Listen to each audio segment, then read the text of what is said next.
Okay, thanks, Karen. I think we'll welcome everybody to tonight's regular council meeting, and I'll call the meeting to order. It's 7 o'clock. Welcome, everyone. First thing we have to deal with is, of course, to adopt the agenda. So I have a recommendation here that the agenda for the January 24th, 2022 regular meeting of council be accepted and passed.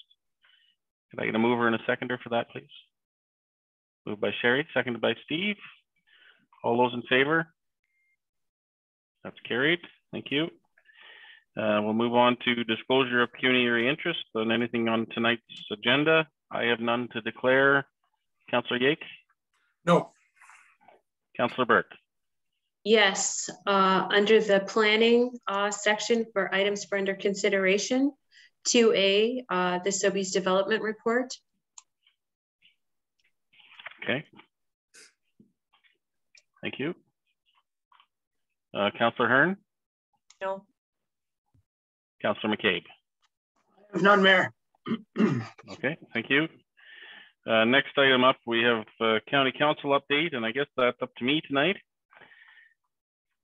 Just have a few things I just wanted to update you on. It's early in the year, but as chair of the roads committee, we've been working on the last year. I think maybe I've mentioned it in the past, a roads master plan, looking toward the growth across the county coming forward. There's been a number of elements to that report. Of course, the biggest one being how to accommodate the growth and what the additional road needs would be, and as well as a review of some intersections and road segments of concern. One of the largest ones of that got the most attention is, of course, the Wellington County Road 16 and 109 intersection. So it's slated for some improvements in the future. And we approved it at the Roads Committee, the final draft of the Roads Master Plan, but and I expect County Council will endorse that later this week. One of the items coming out of that Master Action Plan, and we dealt with that again this month at Roads Committee, and again, it hasn't been ratified by County Council yet, but I expect it will be, is work with the consultant to establish some objective criteria for establishing community safety zones as a way to help manage speed in corridors where there are sensitive items like schools or playing fields, seniors' homes, those types of things. And one of the segments across the county and county roads, one of the segments affects Wellington North, that they would look at establishing in the future a community safety zone, and that's Sligo Road adjacent to the high school. So sometime in the future, I would expect that we will likely get a report from the county outlining their intention to move that to a community safety zone. And so I just wanted to make sure you're aware of that. I think one of the interesting things that we could tap into if we wanted to look at community safety zones again is that the county has spent the time to create some criteria to establish where a community safety zone would be appropriate, and we certainly could tap into that and use that for our purposes as well. The other thing I wanted to just briefly update you on is again, it's not yet ratified by County Council, but I expect it will be later this week, and that's the annual budget. And it anticipates about a 2% increase for existing taxpayers. Of course, there's been significant growth across the county that's bringing in some additional revenue. So with that, County Council wanted to keep the effect to the existing taxpayers down fairly low. And of course, one of the major projects that's anticipated in that budget for 2022 is the construction of a works garage for the county roads fleet in the Arthur area. So that project is slated to go ahead this year. And don't have anything else in particular I wanted to report on tonight, but certainly I'll take any questions. Steve, is that your hand up for a question? Yeah, thanks. You just just your last item there, the county roads building in Arthur. What do you mean that's going to go ahead? or slated for this year? Sorry. It's planned to go ahead for this year. Design work is being done, and the property is in the process of acquisition to accommodate it. Will they not still need zoning approval from us? I believe they will be coming to us for zoning approval. I'm not sure when that is, but I'm expecting it'll be sooner rather than later.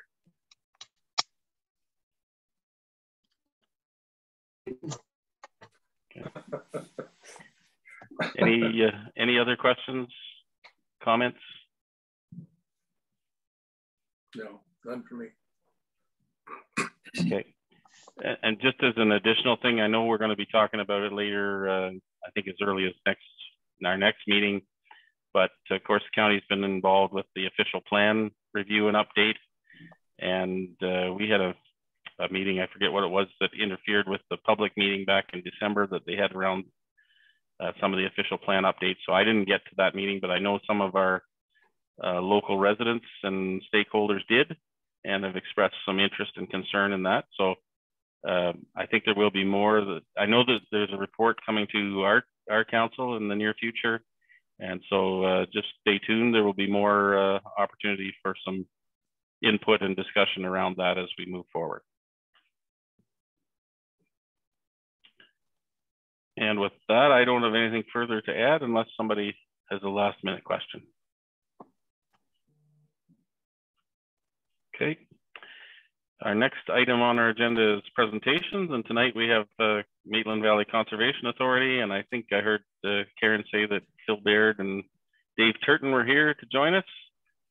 And welcome, gentlemen, and when you're ready, you can, I'll just pass the floor over to you.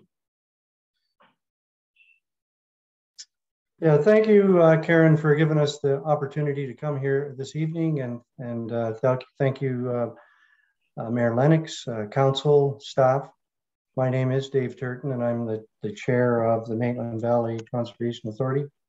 And everybody knows Mr. Phil Beard. He is our general manager, secretary, treasurer. He's says here that he's assisting me in this presentation tonight, but I think it's the other way around. So we're going to provide an overview of our priorities for 2022. We're going to outline the pressures on our budget, the proposed levy increase, and outline some of the regulatory changes that are impacting conservation authorities and our member municipalities. As everyone knows, there are 15 member municipalities who govern Maitland Conservation.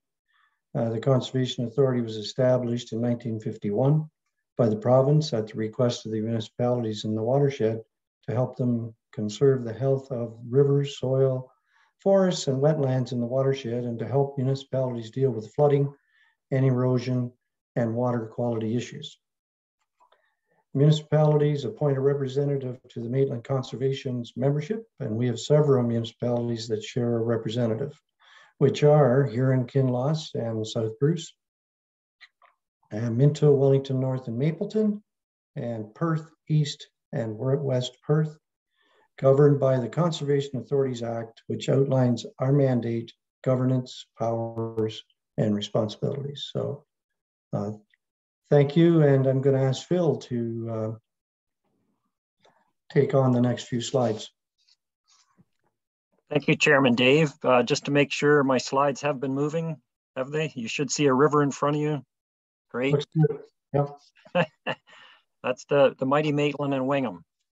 So just to reaffirm that despite government changes, we're sticking with our mission statement, which is to provide leadership to protect and enhance water, forests, and soil. We've spent the last 7 years refining our focus to doing a few important things really well. So I think we're a bit ahead of the government in terms of them wanting authorities to focus on core activities, which I think we are doing. So for flood and erosion safety, it's to our member municipalities, reduce the potential loss of life, property damage, and social disruption.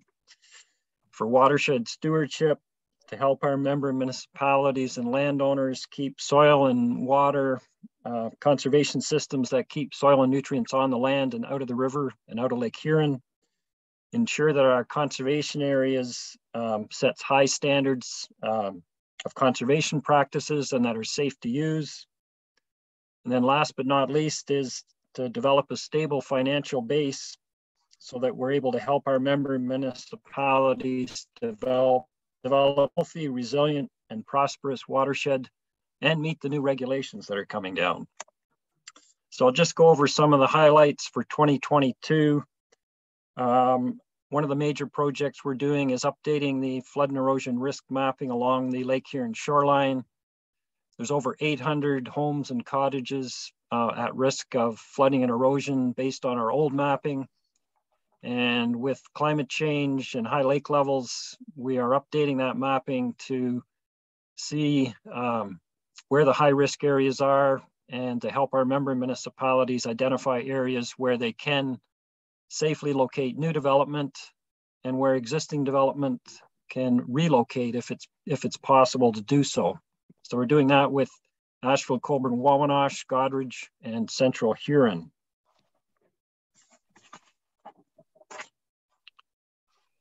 We're also working with the town of Minto. I think, as everyone knows, the town of Minto is moving ahead with plans for a flood mitigation strategy that looks at rerouting the river around the town, which has a very hefty price tag, but they are looking at trying to find federal and provincial help for that. We're also working with the town of Minto to see where the special policy areas for development within Harriston need to be refined and updated. They haven't been looked at since the mid-1980s, and there's been a lot of changes since then. We have over $500,000 worth of flood forecasting equipment out in the field, and all those dots you see are rain gauges because our floods nowadays are more likely to come from an intense rainfall event than in the 70s and 80s when it used to be the spring melt and all the ice breaking up in the spring that caused our flooding. So we're updating our flood forecast models upstream of Harriston, Listowel, and Lucknow so that we can give better or more accurate forecasts of impending flood events. In terms of watershed stewardship, we're continuing on with our Middle Maitland Headwaters restoration project. Initially, it was focused on restoring floodplains and river valleys upstream of Listowel, but thanks to some support from the Stratford Perth Community Foundation, we're expanding that project from Listowel downstream all the way to Wingham to encompass the whole Middle Maitland watershed. One of the new projects that we're undertaking is we're in the second year of a forest health assessment. We're updating a project that we did 20 years ago that looked at the health of our forests. They're an integral part of the health of our watershed, and there's less than 18% of the watershed that's left in forests, and they're under a lot of stress from invasive insects, disease, and of course, climate change and a hotter, drier climate. So this project will help us identify the current health and how landowners can improve the health and resiliency of their forests. And we are working with Huron, Bruce, and Perth counties, and we've invited Wellington County to work with us on this, this project as well. I did want to make note that we're still delivering the Wellington Rural Water Quality Program. We did undertake one project in Wellington North last year, which was a windbreak along a drain. And yes, we were planting in the snow. We did do some fall planting, but did get quite a bit done. In terms of our conservation areas, we do have 28 conservation areas, 600 acres of land across the watershed. And there's been an incredible increase in use of our conservation areas. The Falls Reserve is booked solid every weekend. and all of our day use areas are well used by the public. They're finding it's very important for not only their physical health, but for their mental health as well. One of the projects that we started to get completed last year was the Gory was removed, and the river's been restored for fish habitat, and the conservation area, the old Gory Mill has been removed, and the area and grass you see on the right has all been planted in trees, shrubs, and wildflowers. This year we'll be doing planting upstream of the former mill site. And I've got a very positive reaction from the community with these changes. 2022, we'll be upgrading our workshop at our admin center and building a new storage shed for vehicles, equipment, and storage of materials. We'll also be using the new storage shed for the distribution of trees and shrubs for landowners and municipalities to pick up instead of going to the nature center out at Wawanosh. So with that, I'll turn it back to Chairman Dave to talk about the budget and the levy. Yeah, thank you, Phil. So as I mentioned, one of our priorities is to stabilize our funding base so that we can provide a high level of service within the watershed for core services and to maintain our essential infrastructure and equipment. We are increasing the budget so that we can stabilize and strengthen our core services and to take steps to meet the new regulatory requirements. So we've developed an infrastructure strategy to decommission surplus infrastructure and to maintain and replace essential infrastructure. So you can see on the screen there our head office from Maitland Valley, and our 2022 draft budget is $5,057,479. That is our draft budget for 2022. So, Township of Wellington North for the proposed levy for 2022, the drivers for this increase. The increased maintenance and management in the conservation areas, the replacement of essential infrastructure and decommission of surplus infrastructure, increased applications for development in hazardous areas, and increased demand for stewardship assistance to protect soil and water resources.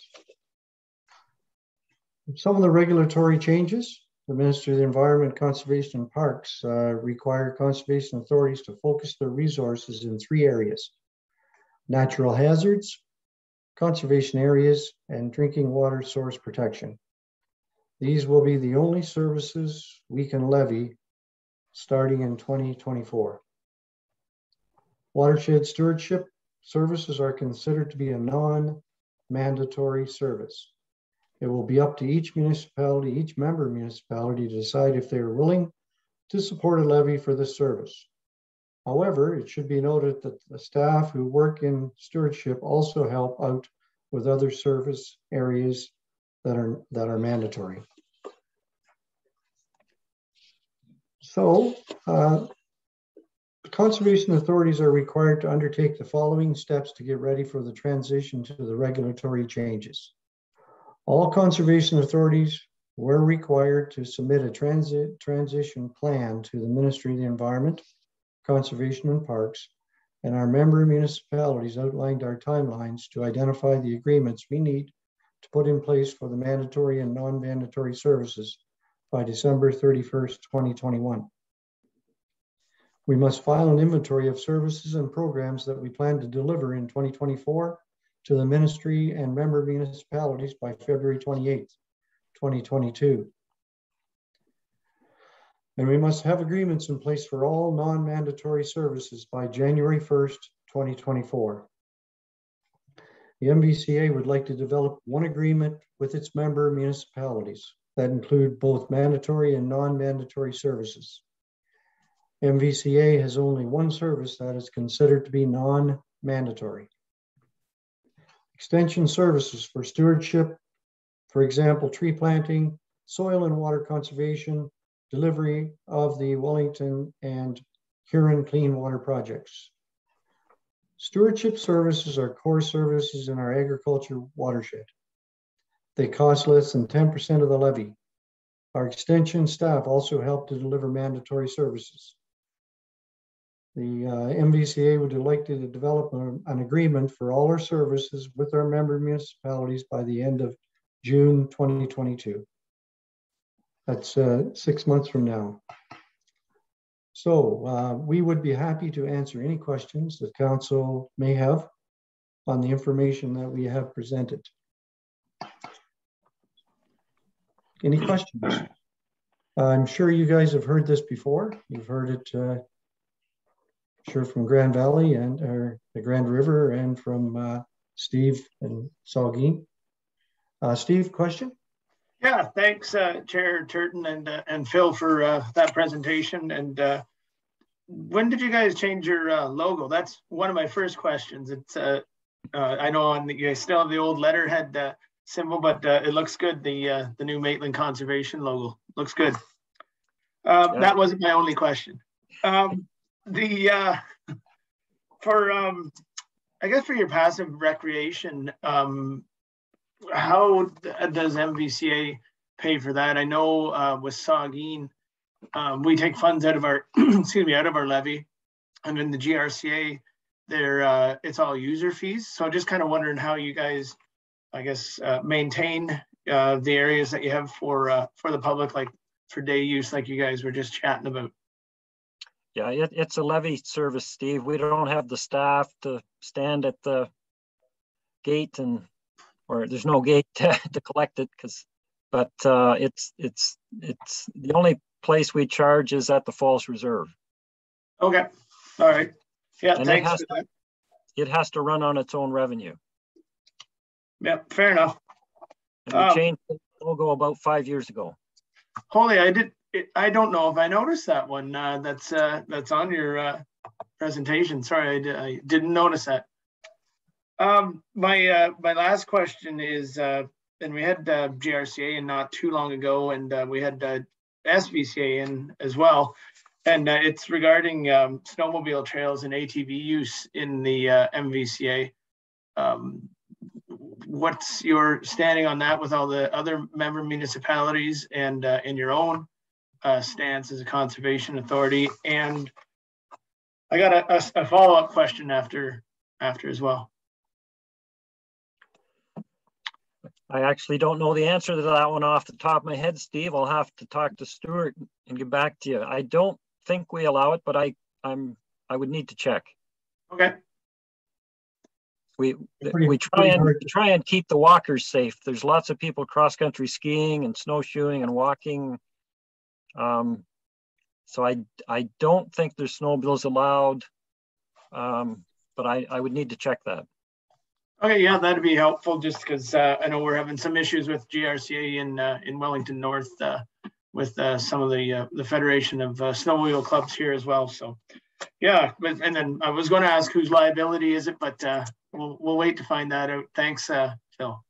So Steve, how's the SCVA, if I can ask you a question, how do they handle? Sure. I mean, it's really hard to police. Yeah, it sure is. And we have an agreement with the, I'm trying to think of what district it is now. I can't think of it off the top of my head. We're in zone 9 here, or district 9, sorry, in Wellington North. But yeah, no, they allow snowmobilers and ATVs on their trails, obviously when the seasons allow for it. When there's enough snow. Yeah, that's right. And yeah, they have agreements with the Ontario Federation of Snowmobile Clubs. So no, I'm just curious.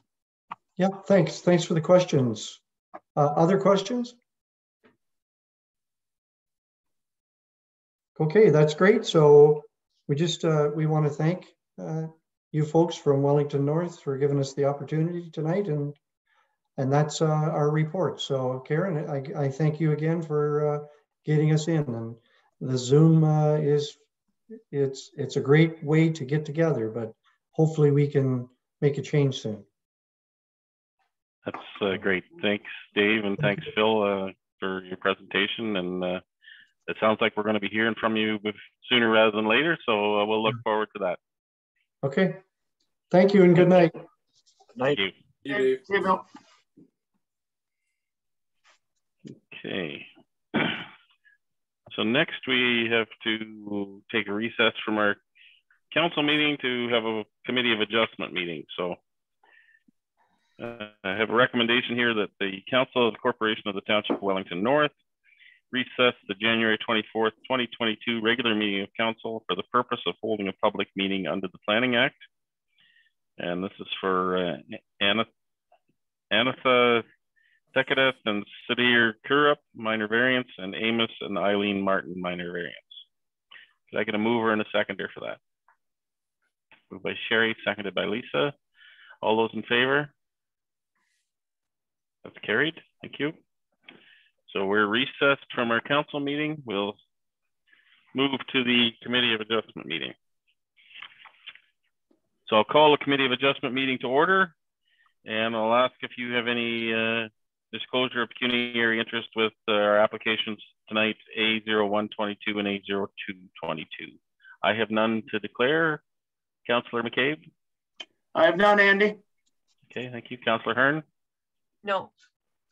Councillor Burke? No. Councillor Yake? No. Okay, and so the first thing we need to deal with is the minutes of the previous Committee of Adjustment meeting. I have a recommendation that the Committee of Adjustment meeting minutes of December 13th, 2021, A13/2021, or sorry, /21 be adopted as presented. Could I get a mover and a seconder for that, please? Moved by Steve, seconded by Dan. Any questions on those minutes? All those in favor? That's carried. Thank you. So our first application tonight is A01/22, and I apologize if I'm pronouncing these names badly, but it's Anatha Tekadeth, I think, and Sadir Kurup are the owners applicants. Location of the subject property is described as Concession B, Part Lot 23, and is municipally known as 7644 Highway 6 in Arthur. The subject lands are approximately 0.15 hectares in size. And of course, the location is shown on the map in your package. Purpose and effect of the application is to provide relief from the maximum ground floor area permitted for a home occupation. The applicants are proposing a physiotherapy office with a total ground floor area of 38% within the existing dwelling, where the permitted ground floor area for a home occupation is 25%. Other variances may be considered where deemed appropriate. How is notice given for this public meeting? Notices were mailed to property owners within 60 meters of the subject property, as well as to the applicable agencies, and signage was posted on the property on January 12th, 2022. Okay, thank you. Sarah or Jessica, are you giving us a presentation on this one, please? Yes, thank you, Chair. So this application tonight before us is for a proposed home occupation with the increased ground floor area of 38%, where the permitted ground floor area size for home occupation is 25% in the zoning bylaw. So currently there is a single detached dwelling on the property, and the applicants are proposing an addition, and a portion of that addition would be for the physiotherapist office, where they will have 3 treatment rooms. And with that, they're also proposing a total of 4 parking spaces on the property to be provided for that, the uses within the dwelling. And we have no concerns with the increased home occupation size, as it does remain secondary to the main use on the property. And if you have any questions, I'm here to answer them. Okay, thanks, Jessica. Do we have any further correspondence in respect to this application?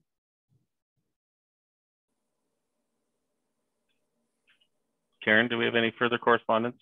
No, nothing other than what's written on, nothing other than what's included on the agenda. Okay, great, thank you. Any persons wishing to be notified of the decision must submit a written request to the Secretary Treasurer. And with that said, I'll open the floor for any questions or comments from the applicant or the public. Do we have anyone registered to speak to this one, Karen? We do not. No one has registered to speak. Oh, I have someone with their hand up, John Vanderwoord. I'm going to promote him to panelist.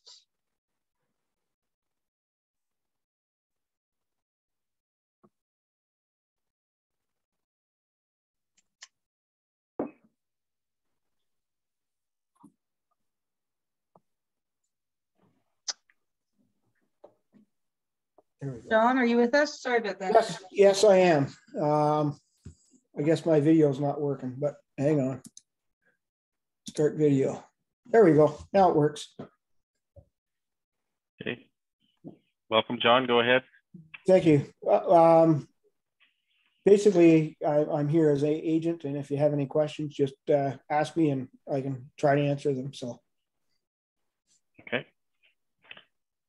With that, I guess we'll open the floor for questions or comments from the committee members. Steve, go ahead. Just have a quick one. I don't know if it's for Jessica or for John.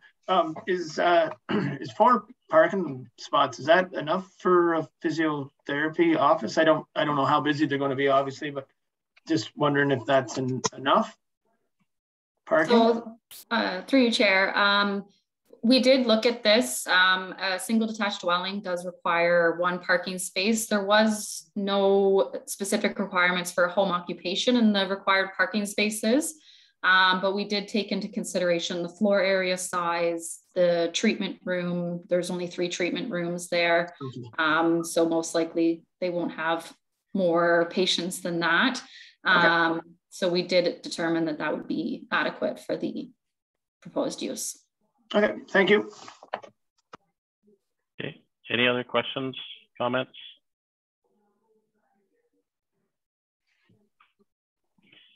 Okay, so we'll move on to the decision part of this. So the decision will be that the minor variance applied for in application A01/22 for the property described as concession D, part lot 23 with a civic address of 7644 Highway 6 Arthur, to provide the following relief. Number 1, that an increased ground floor area of 38% be permitted for a proposed home occupation, whereas the bylaw allows 25%. Okay, all those in favor? That's approved. Thank you. So we'll move on to our next application. This is application A02/22 for Amos and Eileen Martin. Location of the subject property is described as Gore, part lot A, West Owen Sound Road, part division 1, part lot 7, West Owen Sound Road, and is municipally known as 7065 Side Road 3 West, Wellington North. The subject lands are approximately 1.34 hectares in size. And as usual, the location of the property is shown on the map in your package.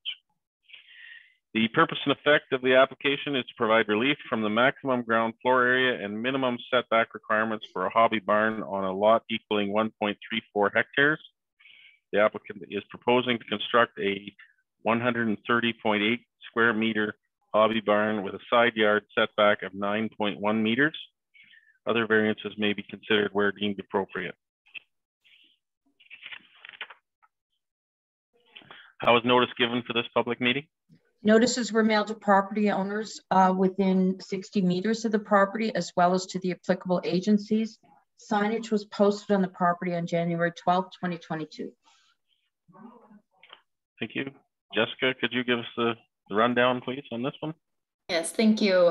So again, this application is for a proposed hobby barn with an increased floor area and a reduced setback to the property line. So due to the shape of the lot and the lay of the land, this is the best location for the proposed hobby barn. The applicants have indicated that they are predominantly horse and buggy. So this would be to house those uses on the property. And we have no concerns with the minor variance and think that it's appropriate for the subject lands. So if you have any questions, I'm here to answer them. Okay, great, thank you. Is any further correspondence received in respect to this application? No, there hasn't been, other than what's listed on the agenda. Okay, thank you. Any persons wishing to be notified of the decision must submit a written request to the Secretary Treasurer. And with that said, I'll open the floor for any questions or comments from the applicant or the public. Again, Karen, do we have anyone registered to speak on this one? No, we do not. Okay, so we'll go move to comments or questions from committee members. Anybody have any comments or questions? Okay, so we'll move to the decision then. And the decision would be that the minor variance applied for an application 802/22 for the property described as Gore Part Lot A, West Owen Sound Road, Part Division 1, Part Lot 7, West Owen Sound Road, and is municipally known as 7065 Side Road 3 West, Wellington North, to provide the following relief. Number one, that a maximum ground floor area of 130.8 meters squared be permitted for a proposed hobby barn, whereas the bylaw allows 37.2 meters squared. And number two, that a reduced side yard setback of 9.1 meters be permitted for a proposed hobby barn, whereas the bylaw requires 22.8 meters. All those in favor? That's approved, thank you. So we'll move on now to adjournment. And we have a recommendation here that the Committee of Adjustment meeting of January 24th, 2022 be adjourned. Can I get a mover and a seconder for that, please? Moved by Lisa, seconded by Steve. All those in favor? That's carried. We are adjourned from our Committee of Adjustment meeting. We'll move back to our regular council meeting. And I've got a recommendation here to resume the meeting, that the Council of the Corporation of the Township of Wellington North resume the January 24th, 2022 regular meeting of council at 7:37 p.m. Could I get a mover and a seconder for that, please? Sherry and Dan, all those in favor?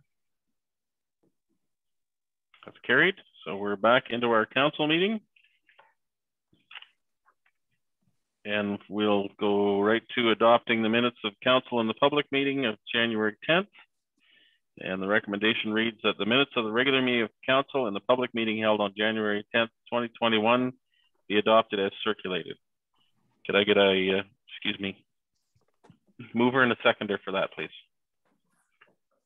Moved by Steve, seconded by Lisa. Any questions on those minutes, comments? Okay, all those in favor? That's carried. Thank you. I don't think we have any business arising from previous meeting of council, so we're on to items for consideration.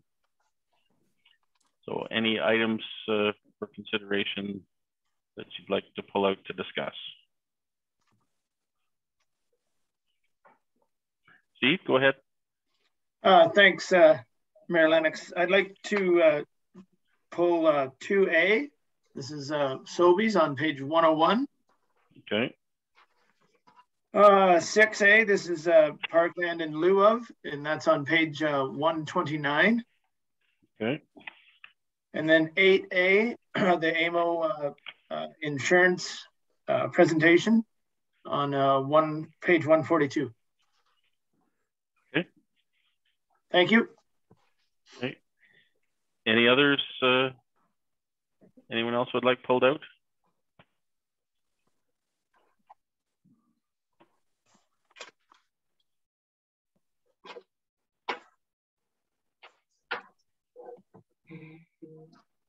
Go ahead, Lisa.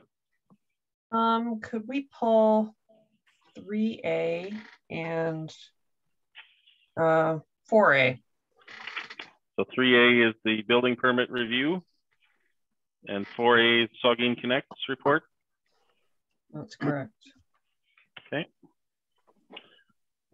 So just recap, well, we've got pulled out so far 2A, 3A, 4A, 6A, and 8A. The A's have it. A's have it. Any others? Last call for any others you'd like pulled out. No, I'm good. Okay, so we'll move to approving all the others. So a recommendation here that all items listed under items for consideration on the January 24th, 2022 council agenda, with the exception of those items identified for separate discussion, be approved and the recommendations therein be adopted. Could I get a mover and a seconder for that, please? Moved by Sherry, seconded by Dan. All those in favor? That's carried. Thank you. So go back to, I believe it's 2A.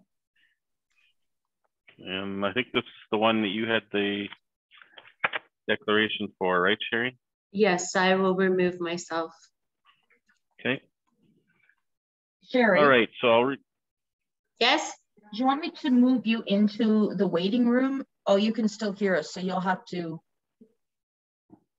Well, you could hear us, but I could put you in the waiting room so you're not part of the meeting. The last time I just muted myself and took myself off screen. So whatever's easiest. Okay. Okay, so I'll read the recommendation for 2A. And the recommendation is as follows: that the Council of the Corporation of the Township of Wellington North receive report BC 2022-002 regarding the final approval of the Sobeys Developments Limited Partnership Site Plan Agreement for Phase 1 of their development. That's 437 to 445 and 503 and 515 Main Street North. Could I get a mover and a seconder for that, please? Moved by Steve, seconded by Lisa. With that, I will open the floor for questions or comments. Steve, go ahead. Thanks, Mayor Lennox, and through you. I think this is a great report and it looks good, and I'm in favor of everything. I was just on page 104 in the package, and it's the overhead. It's called Schedule A location map,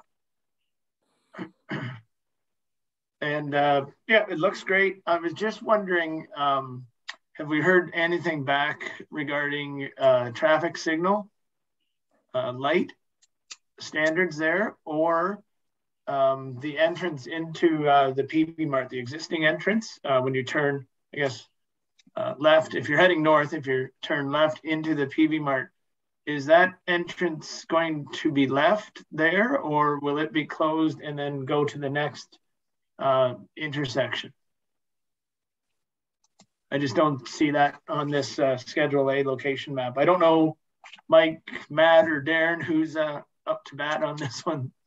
Well, I see Mike's put his hand up, so I guess he volunteered. And I'm going to defer part of this to Mayor Lennox, so he's going to enjoy that part. Councilor McCabe, you're jumping ahead to what we would refer to among staff as Phase 2 site plan. What we're dealing with tonight is the Phase 1 site plan, which, as you've noted, is just really the work associated with PV Marts, the loading bays. It's kind of the preliminary works that will lead to the actual new store. This doesn't really address the new store at all. It's just the existing works and the existing site. So the other questions about new entrances, things of that nature, will be addressed through site plan for Phase 2, which we'll get into a little bit further. The question as it relates to the signalization, again, will be part of Phase 2, but I would suggest that the mayor and I had a delegation with the Minister of Transportation today and had conversations specific to that intersection. And I'll maybe let the mayor, if he chooses to, give you a quick highlight around how that meeting went. But certainly the intent is for part of the site plan for Phase 2, which is the actual new store, to address the intersection as well as entrances off of Main Street. Great. Thanks, Mike. Sure. I guess with all that build up, my comments will just be that I'd say we did have a meeting with the Ministry of Transport earlier this afternoon as part of the Roma delegation process. We did specifically talk about this development and that intersection and our request for signalization there. They are it was a very smooth and cooperative meeting, and they indicated that they're in the process of studying the traffic around that intersection. They haven't completed their analysis yet, but the expectation is that they will be getting back to us sooner rather than later with response and their recommendations. And if it's not, if signalization is not part of the recommendations, they are prepared to make other recommendations to help smooth traffic flow and make sure that traffic is calm for those people turning in and out of the various commercial establishments there. So we don't have a final result on that at this point, but they seem very cooperative in terms of working through the process and providing us and the township staff with guidance as to what the best way to move this process forward would be.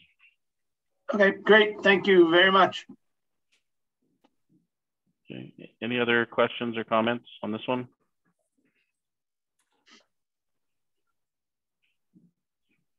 Okay, I'll call the motion then. All those in favor? That's carried. Thank you. Now we'll see if we can get Sherry back, and we'll move to 3A. Oh, there she is.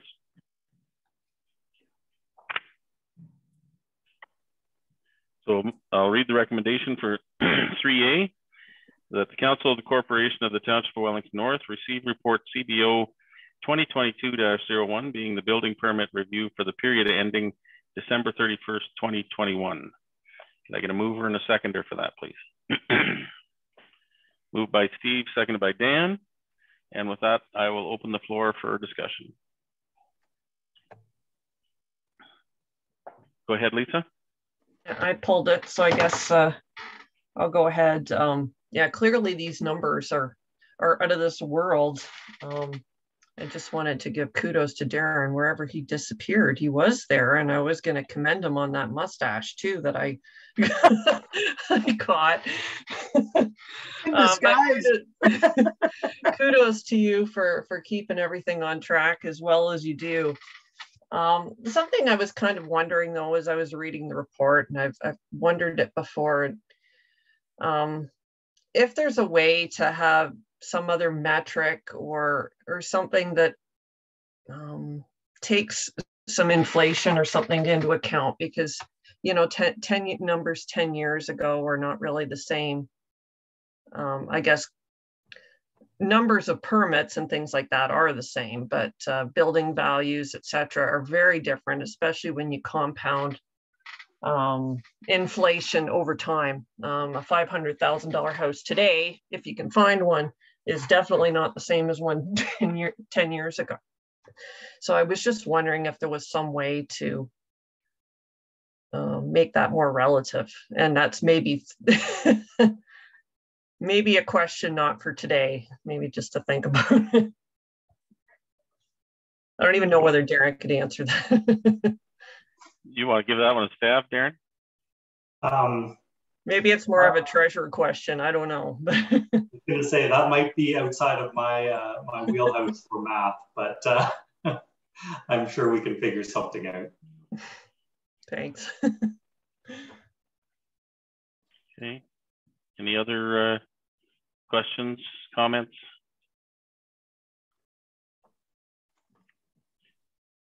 I would just add to some of your comments, Lisa, the 2021 certainly has been a year where we've exceeded our numbers in the past significantly. I think this is just the beginning of what's to come based on the number of development applications we're receiving and so on. So, and even at the Roma conference today, the number of times, if I had a nickel for every time somebody said something about housing, I'd probably be fairly wealthy. It's the hot topic these days, and growth is coming to many rural communities, not just us. And it seems that there's a lot of people want to live in a more rural, small town atmosphere as opposed to the larger urban centers. So there's actually been out migration from the likes of the city of Toronto. So I think this is a trend that's with us to stay, and we have to, it's going to challenge us, I believe, to have the right things in place to adapt to the pressures around this growth. And it does, as you alluded to with your comments about inflation, it does make the, I don't know whether you call it affordability or attainability or the accessibility to homes for many people that much more difficult. So I think the challenges we've had before are still with us, and we're getting new ones as we go. So I think this just tells us we better get prepared for more. Any other questions or comments?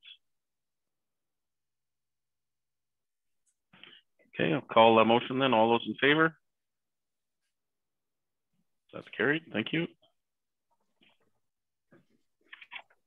And we'll move on to 4A. This is EDO report 2022-004, Saugeen Connects Partnership. And the recommendation is as follows: that the Council of the Corporation of the Township of Wellington North receive for information report EDO 2022-004, being an update on our Saugeen Connects Partnership. Can I get a mover and a seconder for that, please? Moved by Sherry, seconded by Steve. And with that, I'll open the floor for questions or comments. Lisa, go ahead. Okay, so I pulled it, so I guess I'll comment on it. I just, as far as sitting on the chambers and the BIA and stuff like that, I hear so many good things about this program and providing the tools that are necessary to help them grow their business or help them grow personally into better business people, etc. Seems to be a great success, and I'm hearing wonderful things about it. I did kind of wonder about the project coordinator. I'm kind of assuming that kind of the management of that is the lead comes from Hanover, that basically is the chair of the project. Is that correct, Dale? Through you, Mayor Lennox. And no, actually the leadership for the project coordinator will come through the Saugeen Economic Development Corporation. So what we're actually trying to do right now is between Rose at the SCDC and our Saugeen Connects partnership to contract a full-time person. But they would provide leadership and direction and admin support out of the SCDC office in Newstead, but funded by the Saugeen Connects partnership partially. Super, thank you. And thank you for the kind words, Councillor Hearn. The Saugeen Connects partnership has really done quite well, and also being able, I think it shows what a partnership can do to leverage its power to get additional funding from all sorts of different sources. So that's really what's enabled us to reach out to hire a project coordinator, is because of some of the grant funding that we're getting. And if I could just take 2 seconds, I'd like to congratulate Darren as well, and whatever that is he has. I haven't seen Darren for a little while, so I wasn't sure what that was growing there, but looks good, Darren. Man, if I could override the cameras, I'd turn his right back on again. We better be careful, or maybe I'm dating myself, but somebody will think this is a Dean Martin celebrity roast. Well, I would grow one, but mine would grow gray and not black. So I wonder, in that vein, Mayor Lennox, I wonder if he has a permit for that. Sorry, Darren. Couldn't resist. Sorry. It's good to have a laugh. Okay, I think I need to call the vote on this one. So all those in favor? That's carried. Thank you. We'll now move on to 6A. This is a report with regard to the parkland in lieu. And we have a recommendation that reads as follows. That the Council of the Corporation of the Township of Wellington North receive report Ops 2022-003, being a return report on parkland in lieu, and further that the Council, as recommended by the Recreation, Parks and Leisure Committee, direct staff to amend the fees and charges bylaw to include a cash in lieu of parkland fee for the following schedule. For 2022, $2,000, 2023, $4,000, 2024, $7,500, and 2025 process with land valuation appraisal review. And further, the council authorized the mayor and clerk to sign a bylaw to require the conveyance of land for park or other public recreational purposes as a condition of the development or redevelopment of land in the Township of Wellington North. And further, the council directs staff to bring an amendment to the fees and charges bylaw related to reflect the changes above to parkland dedication fees to a future meeting of council. And further, the council authorized the mayor and clerk to sign the amended fees and charges bylaw. Could I get a mover and a seconder for that, please? Moved by Steve, seconded by Sherry. Open the floor for questions, comments. Steve, go ahead. Thanks. Just a quick question, and maybe I missed it in the reading.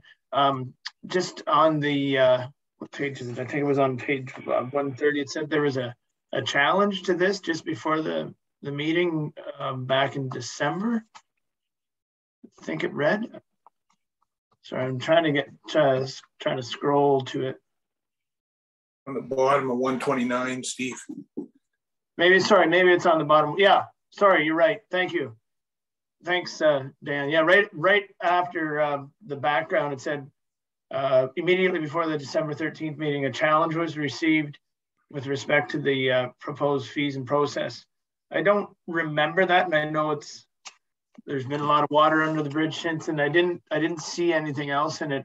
Could you just remind me what that challenge was? And then if we approve this, I see that it comes before us in the next council meeting. Is that right? Or are we approving this and putting it in stone tonight? Go ahead, Matt. Yep.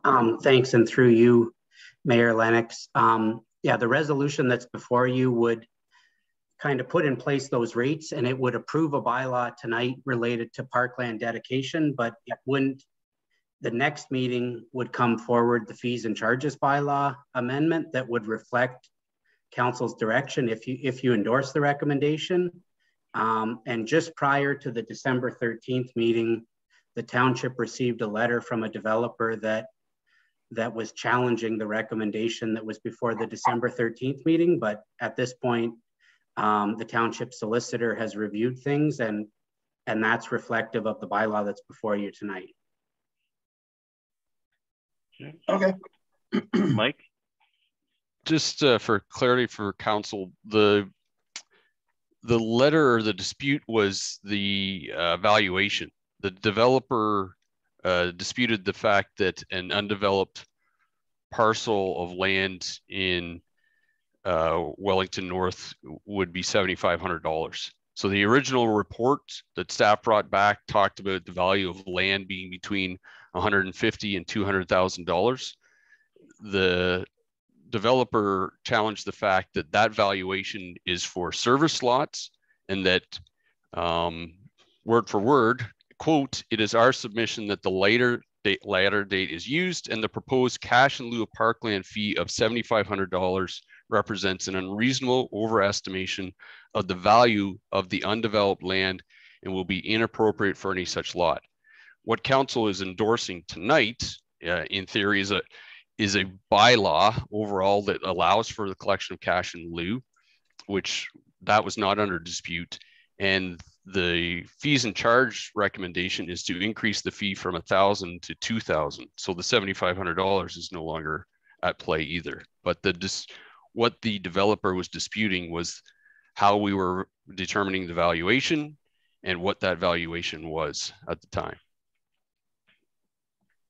Now, within our bylaw, Councillor McCabe, maybe this will preempt the question, it allows for the developer to get his own appraisal of land, the unserviced land, and dispute our fee. If they say, well, $2,000 is inappropriate as well, then the bylaw has a clause which is built into the Planning Act as well that allows he or she to get their own appraisal of the land valuation. That's their avenue to dispute that amount of per lot fee.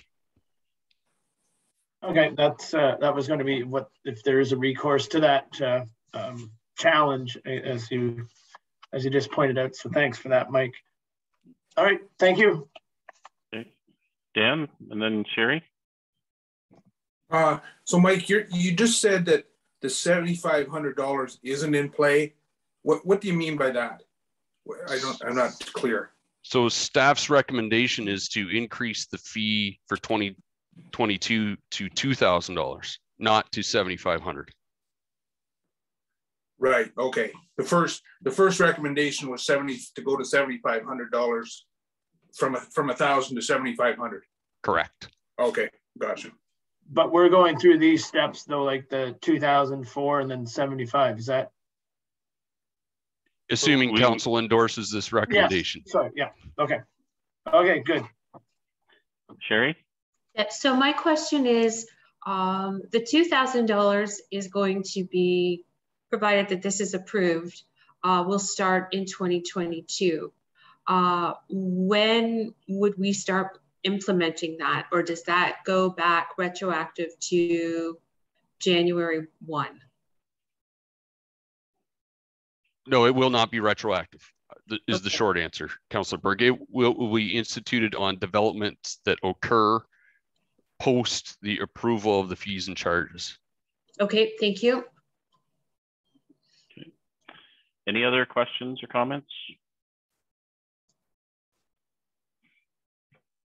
Okay, all those in favor? That's carried. Thank you. So we'll move on to 8A.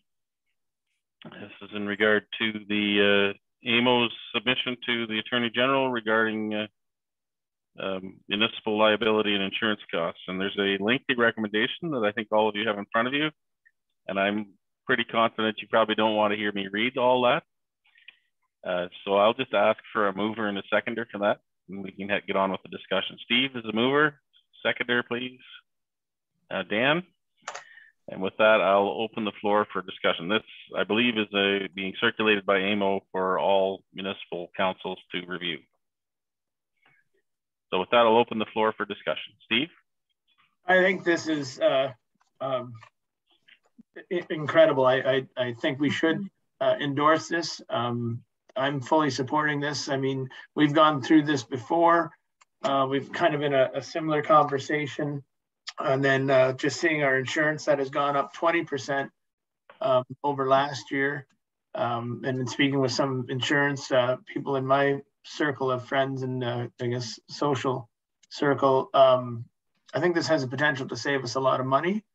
And hopefully the Attorney General sees it that way as well and takes kind of municipal townships and municipalities off the deep pocket lists. I mean, we've been, I think, touch wood, fairly fortunate to not have Wellington North up there as an example in AMO's presentation. And, you know, you just see some of the horror stories with 1% of the liability being put on the municipality and hardly any on the people that have actually caused the accidents or are directly at fault and take no responsibility. So I love this idea and would fully endorse this for sure. Karen, go ahead. Yeah, just today, if I could share my screen. Oh, Adam, did you want to speak to this? I didn't see you on the call. I'm happy to, but Karen, if you've already got it queued up, you're welcome to share. I was just going to mention that a piece of correspondence was received today from MPP Pettipies, and basically advising that the Attorney General has already written AMO with an invitation to participate in a technical working group to explore options in response to the 2019 submission by AMO, which is before you. So it sounds like it is already gaining some traction. Good. Excellent. Okay. And I would add that during the Roma conference, and I forget which speaker talked about it, but there was reference made to the fact that the current government had made some commitments around reviewing joint and several liability back in 2018, and we have not seen any action to date. And so it was being raised again today at Roma as well. So this is a topic that's certainly been top of mind for us, but I think it's top of mind for many municipalities, and hopefully we can get some momentum and maybe come up with some sort of creative resolution to this challenge that's been with us for a long time. Any other questions or comments?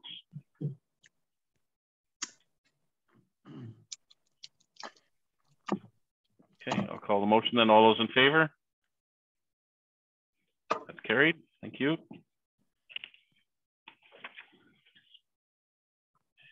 And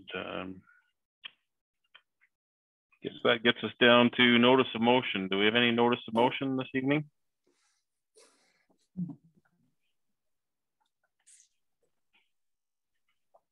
Okay. Well, we'll proceed then to community group meeting program report. Does anybody have anything they'd like to report on with regard to that? Steve?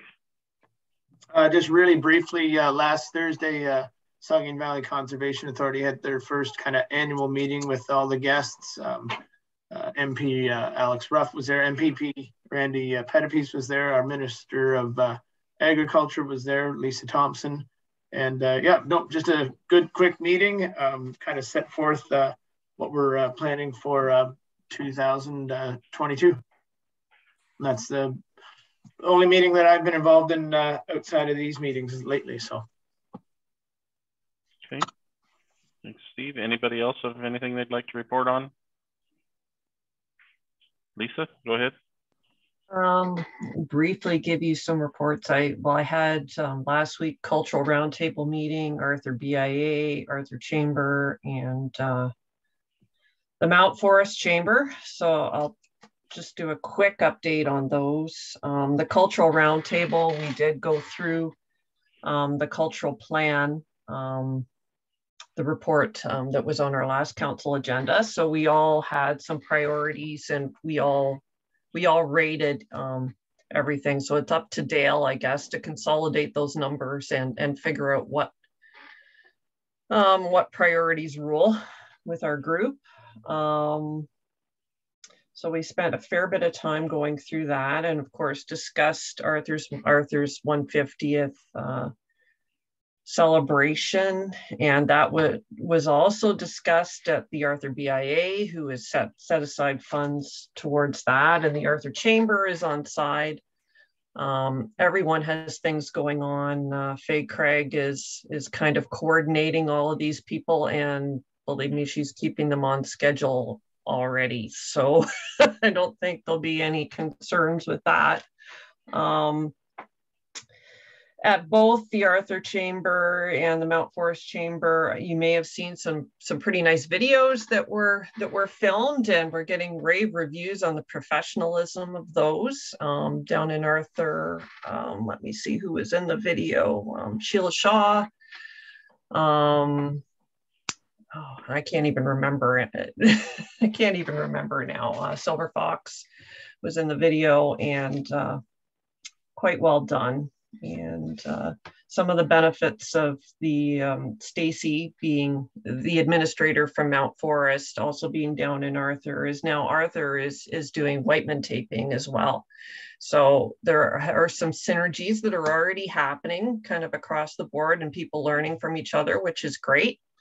And at the Arthur BIA, we did get our first chance, to officially meet Stacy in that capacity, and went through our work plan for the upcoming year. And I think that summarizes everything. If anyone has any questions.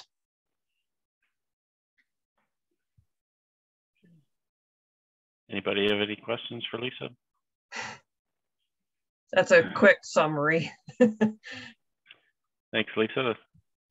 Any other community group meeting reports? Sherry, go ahead. It's not really a report. It's just, I know we quite often just kind of go over meetings, notices, and announcements. On that portion of the agenda, it states that the Aquatics is having a meeting tomorrow. That has since been rescheduled. I'm going to say tentatively for February the 1st, as a few people have already sent their regrets. So we will just want to make sure that we have quorum for that. So I just want everybody on council to know that, because I do know that the emails that have been circulated have been going to all of council. Okay. Thanks, Sherry. Any other reports in this regard? Okay, I don't think I have anything either, so we'll move on to bylaws. So we have, just a minute, let me find the recommendation here. The recommendation is that bylaw number 10-22, 11-22, 12-22, 13-22, 14-22 be read a first, second, and third time and enacted. Could I get a mover and a seconder for that, please? Moved by Steve, seconded by Sherry. Just draw. Yes, Karen? I just wanted to point out that bylaw 1322 has the wrong date on it in your agenda package, but the date has been fixed and the correct date will be on the one that will be signed. Okay, that's the zoning bylaw for 2574-574 Ontario Inc. Yeah, it shows an April 2021 date. So when it goes out for signing tonight, it'll be the correct date. Okay, and then I'll just draw attention to item B, bylaw 11-22. This is the one we talked about with regard to the parkland. And Mike, could you give us a rundown of how a property owner or developer, if they wish to challenge our parkland fees, could go about that?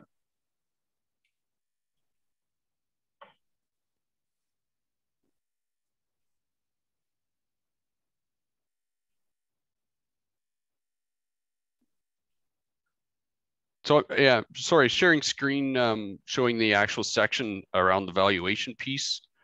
Section 7.1, if an owner or applicant wishes to dispute the township's rate, they may obtain at their own cost an appraisal from an accredited real estate appraiser. So I hope that paints the picture as it relates to if we're increasing the fee as proposed to $2,000 and a developer thinks that that is inappropriate, then they have recourse through the bylaw itself to get their own valuation. So hope that cleared it up a little bit. And just to, I think I understand it, but I'll just ask for clarification, make sure I do. The standard rate is 5% of the value of the property for parkland, right? That's the general intent, is that parkland, 5% of land would be dedicated to parkland. Correct, for residential, yeah. So if they have a different valuation, basically take 5% of that to arrive at the value right that would be due to the township for parkland in lieu. Absolutely, yeah. The cash in lieu is kind of establishing the cash in lieu number is kind of a default to avoid multiple appraisals potentially, but a developer, it's always based on that 5% amount. You're absolutely correct.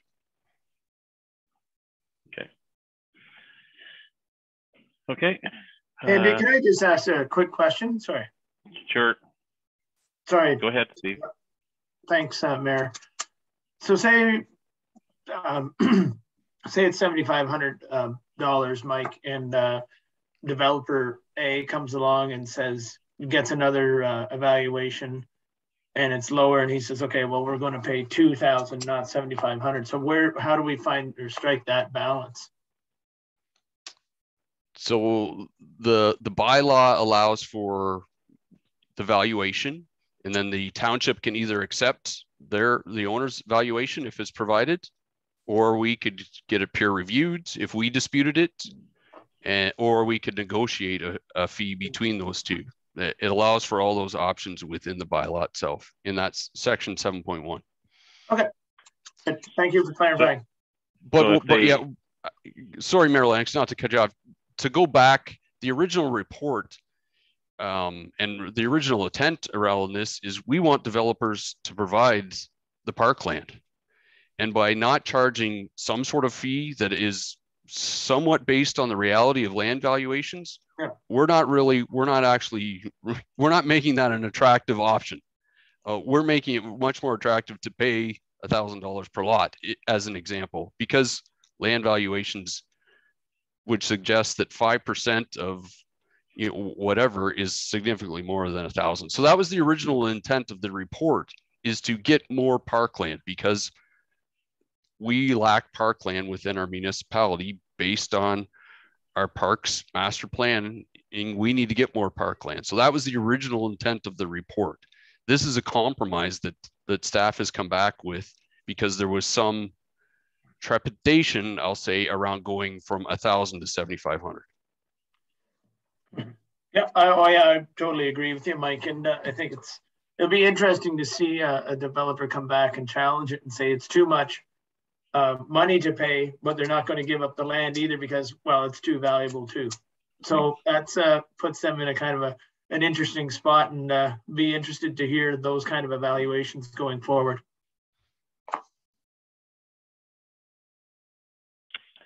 Any other questions or comments in regard to any of those bylaws?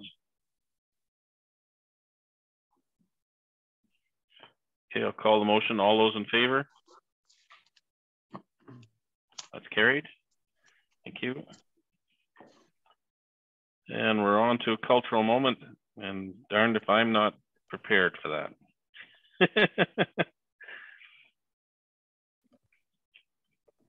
Just bear with me for a minute.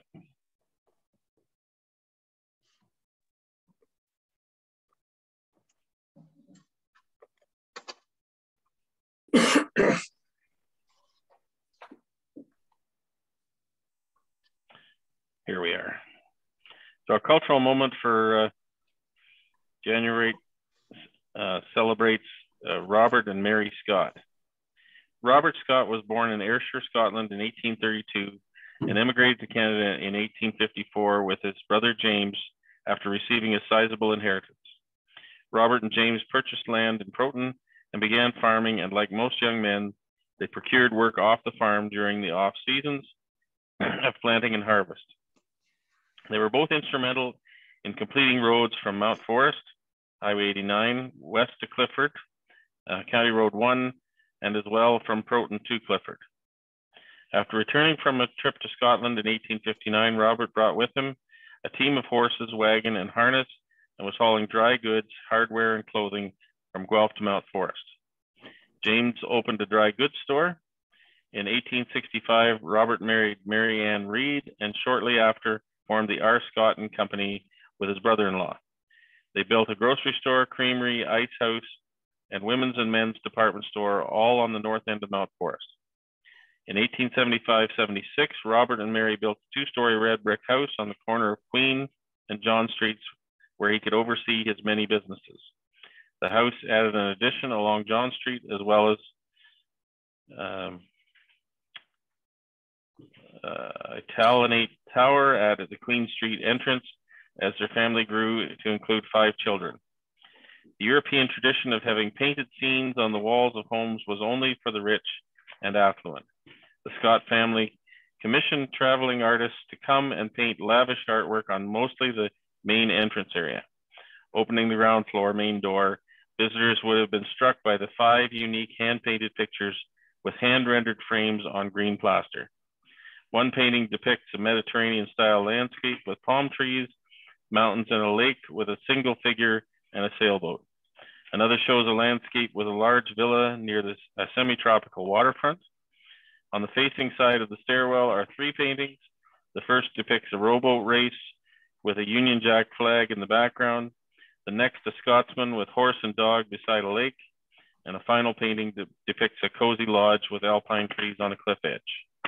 The actual date of these paintings is unknown, but in 1975, 15 layers of wallpaper were stripped off to expose them.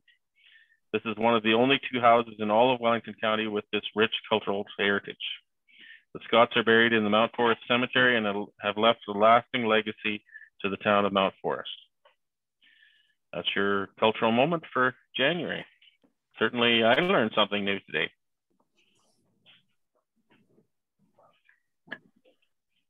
Okay, with that, we'll move on to our confirming bylaw.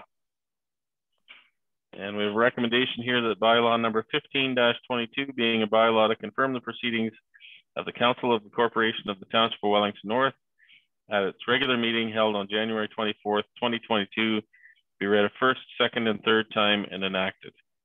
Could I get a mover and a seconder for that bylaw, please? Moved by Steve, seconded by Sherry. All those in favor? That's carried. Thank you. And before we move to adjournment, as Councillor Burke alluded to earlier, we usually talk about meetings, upcoming meetings, and so on. And as she mentioned, the tentative date for the Aquatics Ad Hoc Advisory Committee is February 1st. The BMX Skateboard Park Ad Hoc Advisory Committee for January 26th, so that's Wednesday at 7 p.m. Our next regular meeting of council is Monday, February 7th at 2 p.m. And for the Recreation, Parks and Leisure Committee, it's February 8th at 4 p.m. And with that, I will move to adjournment. A recommendation here that the regular council meeting of January 24th, 2022 be adjourned at 8:20 p.m. Could I get a mover and a seconder for that, please? Moved by Steve, seconded by Ann. All those in favor? That's carried. Thank you, everyone. We are officially adjourned. Hope you have a great evening. Have a great evening, everyone. Have a good week. Have a great Good night, week. everybody. Good night. Bye. Be safe.